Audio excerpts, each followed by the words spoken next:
ಮಲಪ್ರಭಾ ನದಿಯ ದಡದಲ್ಲಿದ್ದು ಚಾಲುಕ್ಯ ರಾಜರ ಪಟ್ಟಾಭಿಷೇಕ ನಡೆದ ಪ್ರಸಿದ್ಧ ಪಾರಂಪರಿಕ ತಾಣ. ಅದುವೇ ಕರ್ನಾಟಕದ ಬಾಗಲಕೋಟೆ ಜಿಲ್ಲೆಯ ಪಟ್ಟದಕಲ್ಲು.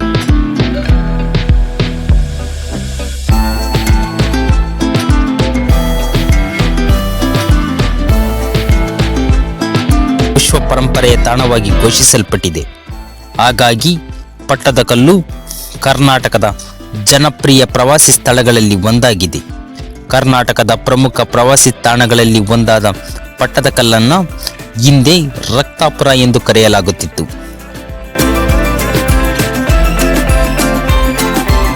ಪೌರಾಣಿಕ ನಂಬಿಕೆಯ ಪ್ರಕಾರ ಪಟ್ಟದಕಲ್ಲು ಶೈವ ಆರಾಧನೆಯ ಪುಣ್ಯಕ್ಷೇತ್ರ.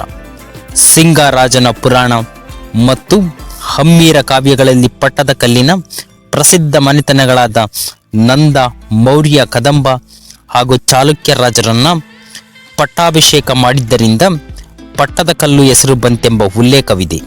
ಶಾಸನಗಳಲ್ಲಿ ಕಿಸುವಳಲ್ಲಿ ಎಂದು ಇದೆ. ಸಾತ್ವಿಕವಾಗಿ ಹೀಗೆಂದರೆ ಕೆಂಪು ಪಟ್ಟಣ ಎಂದರ್ಥ.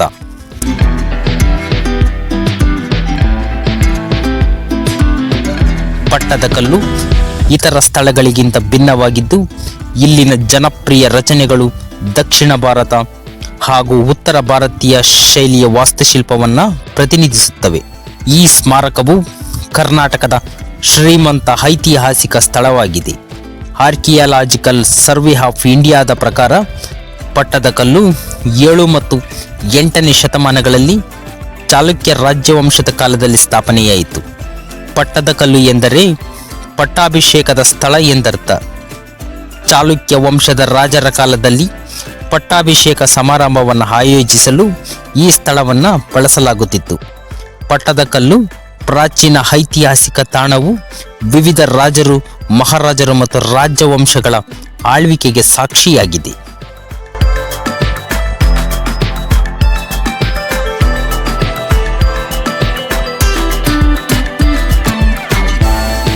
ಚಾಲುಕ್ಯರು ಕಲೆ ಮತ್ತು ಸಂಸ್ಕೃತಿಯ ಪಾಲಕರಾಗಿ ಪ್ರಸಿದ್ಧರಾಗಿದ್ದರು. ಅವರ ಕಾಲದ ಕೆಲವು ನುರಿತ ಕುಶಲಕರ್ಮಿಗಳಿಂದಾಗಿ ಅದ್ಭುತ ವಾಸ್ತುಶಿಲ್ಪವಿರುವ ಕಟ್ಟಡಗಳು ತಲೆ ಎತ್ತಿದವು. ಕೆಲವು ಮುಖ್ಯ ಆಕರ್ಷಣೆಗಳನ್ನು ಹೊಂದಿರುವ ದೇವಾಲಯಗಳು ಇದ್ದು ಅವುಗಳ ಬಗ್ಗೆ ಈ ವಿಡಿಯೋದಲ್ಲಿ ತಿಳಿಯೋಣ ಬನ್ನಿ ವೀಕ್ಷಕರೇ. ವಿರೂಪಾಕ್ಷ ದೇವಸ್ಥಾನ. ಕಾಂಚೀಪುರಂನಲ್ಲಿ ಯಶಸ್ವಿ ಸೇನಾ ಕಾರ್ಯಾಚರಣೆಯ ನಂತರ ರಾಜ 2ನೇ ವಿಕ್ರಮಾದಿತ್ಯರ ಪತ್ನಿ ರಾಣಿ ಲೋಕ ಮಹಾದೇವಿ ಈ ದೇವಾಲಯವನ್ನು ನಿರ್ಮಿಸಿದಳು.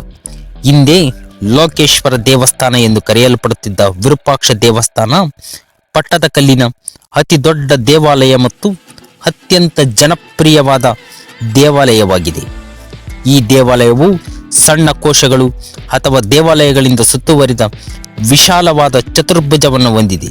ಇದು ಬೃಹತ್ ಗೇಟೆ ಮತ್ತು ಹಿಂದೆ ಸಣ್ಣ ಗೇಟನ್ನು ಹೊಂದಿದೆ. ಪ್ರವೇಶ ದ್ವಾರದಲ್ಲಿ ದೊಡ್ಡ ಕಂಬಗಳಿಂದ ಆಸರೆಯಾದ ನಂದಿ ಮಂಟಪವಿದೆ. ದೇವಾಲಯದ ದೊಡ್ಡ ಸಭಾಂಗಣವು 4 ಸಾಲುಗಳಲ್ಲಿ ಜೋಡಿಸಲಾದ 16 ಬೃಹತ್ ಚೌಕಾಕಾರದ ಸ್ತಂಭಗಳ ಮೇಲೆ ಚಾವಣಿಯನ್ನು ಹೊಂದಿದೆ. ಈ ಅಂಕಣಗಳಲ್ಲಿ ಪುರಾಣಗಳಿಂದ ಪ್ರಸಂಗಗಳನ್ನು ಅತ್ಯುತ್ತಮವಾಗಿ ರಚಿಸಲಾಗಿದೆ. ಎಲ್ಲೋರದ ಕೈಲಾಸ ದೇವಾಲಯವನ್ನು ವಿರೂಪಾಕ್ಷ ದೇವಾಲಯದ ಮಾದರಿಯಲ್ಲಿ ನಿರ್ಮಿಸಲಾಗಿದೆ ಎಂದು ನಂಬಲಾಗಿದೆ.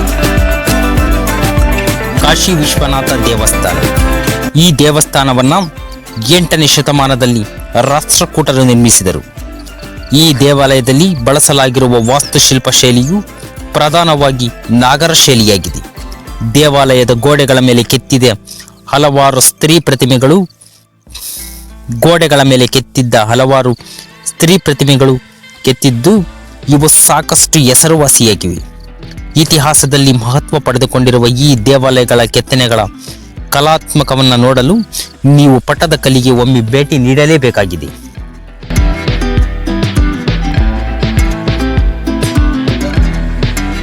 ಬರ್ತ್ರಿ ಮಲ್ಲಿಕಾರ್ಜುನ ದೇವಸ್ಥಾನ. ಪಲ್ಲವರ ವಿರುದ್ಧ ಚಾಲುಕ್ಯರು ವಿಜಯವನ್ನು ಆಚರಿಸಲು ಇದನ್ನು ರಾಜ ವಿಕ್ರಮಾದಿತ್ಯರ 2ನೇ ರಾಣಿ ತ್ರಿಲೋಕ್ಯ ಮಹಾದೇವಿ ನಿರ್ಮಿಸಿದ್ದಾರೆ. ಈ ದೇವಾಲಯವು ದ್ರಾವಿಡ ವಾಸ್ತುಶಿಲ್ಪದ ಹಲವಾರು ಅಂಶಗಳನ್ನು ಒಳಗೊಂಡಿದೆ. 4 ಅಂತಸ್ತಿನ ಗೋಪುರವು ವೃತ್ತಾಕಾರದ ಗ್ರೀವ ಮತ್ತು ಶಿಖರವನ್ನು ಒಳಗೊಂಡಿದೆ. ಮುಖಪಂಟಪದಲ್ಲಿ ನರಸಿಂಹನು ಹಿರಣ್ಯ ಕಶುಪುವನ್ನು ಕೊಲ್ಲುವ ಸೊಗಸಾದ ಚಿತ್ರಣವನ್ನು ಹೊಂದಿದೆ. ಇದು ಈ ದೇವಾಲಯದ ಸೌಂದರ್ಯವನ್ನು ಹೆಚ್ಚಿಸಿದೆ. ನಂಬರ್ 4, ಸಂಗಮೇಶ್ವರ ದೇವಸ್ಥಾನ. ರಾಜ ವಿಕ್ರಮಾದಿತ್ಯನ ಆಳ್ವಿಕೆಯಲ್ಲಿ ನಿರ್ಮಿಸಲಾದ ಸಂಗಮೇಶ್ವರ ದೇವಾಲಯವು ಅತ್ಯಂತ ಪ್ರಾಚೀನ ದೇವಾಲಯವಾಗಿದೆ. ಇದು ದ್ರಾವಿಡ ವಿಮಾನದೊಂದಿಗೆ ಗರ್ಭಗೃಹವನ್ನು ಹೊಂದಿದೆ. ಗರ್ಭಗುಡಿಯ ಹೊರಗೋಡೆಯಲ್ಲಿ ಉಗ್ರ ನರಸಿಂಹ ಮತ್ತು ನಟರಾಜನ ಶಿಲ್ಪಗಳಿವೆ. ಪಾಪನಾಥ ದೇವಸ್ಥಾನ. ಪಾಪನಾಥ ದೇವಸ್ಥಾನ 680ರಲ್ಲಿ ವಾಸರ್ ಶೈಲಿಯ ವಾಸ್ತುಶಿಲ್ಪದಲ್ಲಿ ನಿರ್ಮಿಸಲಾಗಿದೆ. ಆರಂಭದಲ್ಲಿ ಈ ದೇವಾಲಯವು ನಾಗರ ಶೈಲಿಯಲ್ಲಿ ಪ್ರಾರಂಭವಾಯಿತು, ಆದರೆ ನಂತರ ದ್ರಾವಿಡ ಶೈಲಿಯನ್ನಾಗಿ ಬದಲಾಯಿತು. ಪಾಪನಾಥ ದೇವಾಲಯದ ಕಂಬಗಳು ರಾಮಾಯಣ, ಮಹಾಭಾರತ ಮತ್ತು ಆ ಕಾಲದ ಸಾಮಾಜಿಕ ಜೀವನದ ದೃಶ್ಯಗಳನ್ನು, ಅಂಕಿಅಂಶಗಳನ್ನು ಒಳಗೊಂಡಿದೆ. ಜೈನ ದೇವಾಲಯ. ಪಟ್ಟದಕಲ್ಲಿನಲ್ಲಿರುವ ಏಕೈಕ ಜೈನ ದೇವಾಲಯ ಇದಾಗಿದೆ. ಈ ಕಟ್ಟಡದ ವಾಸ್ತುಶಿಲ್ಪದ ಶಬ್ದಕೋಶ ದ್ರಾವಿಡ ಹಲವಾರು ಸಂಕೀರ್ಣವಾದ ಶಿಲ್ಪಕಲೆಗಳಿಂದ ಗಮನಾರ್ಹವಾಗಿರುವ ಈ ದೇವಾಲಯ 9ನೇ ಶತಮಾನಕ್ಕೂ ಹಿಂದಿನದು ಮತ್ತು ಅಪಾರ ಧಾರ್ಮಿಕ ಮತ್ತು ಐತಿಹಾಸಿಕ ಮಹತ್ವವನ್ನು ಹೊಂದಿದೆ. ಸ್ಮಾರಕ ಯಾರದ್ದು ಎಂಬ ಬಗ್ಗೆ ಇನ್ನೂ ಅಸ್ಪಷ್ಟತೆ ಇದ್ದು, ರಾಜ ಅಮೋಘವರ್ಷ ಮತ್ತು ಅವನ ಮಗ ಎರಡನೇ ಕೃಷ್ಣ ಇಬ್ಬರ ಹೆಸರನ್ನು ಇಡಲಾಗಿದೆ. ಈ ದೇವಾಲಯ ನೋಡಲು ಪ್ರತಿ ವರ್ಷ ಸಾವಿರಾರು ಪ್ರವಾಸಿಗರು ಬರುತ್ತಾರೆ.